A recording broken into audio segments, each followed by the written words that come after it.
Business news کی جانب تکنیکی سطح کے مذاکرات میں عالمی مالیاتی فنڈز نے معاشی ٹیم سے ڈو مور کا مطالبہ کر دیا۔ عالمی مالیاتی فنڈز نے مذاکرات میں 200 ارب کی بجائے 500 ارب تک نئے ٹیکسز لگانے کی تجویز دے دی۔ نجکاری پروگرام میں سست روی گردشی قرضہ کے باعث اضافی ٹیکس لگیں گے۔ IMF کا کہنا ہے کہ اضافی ٹیکس نہ لگائے گئے تو اخراجات پورے نہیں ہوں گے۔ IMF نے ڈیزل پر فوری لیوی بڑھا کر ٹارگٹ پورے کرنے کا بھی کہہ دیا۔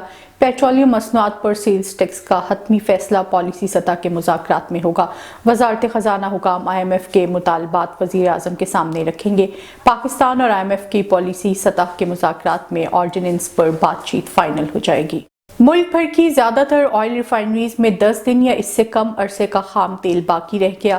ڈالر کی عدم دستیابی اور لاجسٹک چین میں رکاوٹ کے باعث سنریجک ریفائنری 8 دن کے لیے بند کر دی گئی۔ ریفائنری نے وزارت توانائی کو خط لکھ کر مطلع کر دیا اور کہا کہ ریفائنری 10 فروری سے خام تیل کا جہاز آنے پر پیداواری عمل شروع کرے گی۔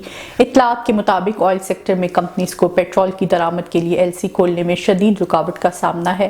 سابقہ بائیکو ریفائنری سنریجی کو میں صرف 3 سے 4 دن کا خام تیل کا ذخیرہ موجود تھا۔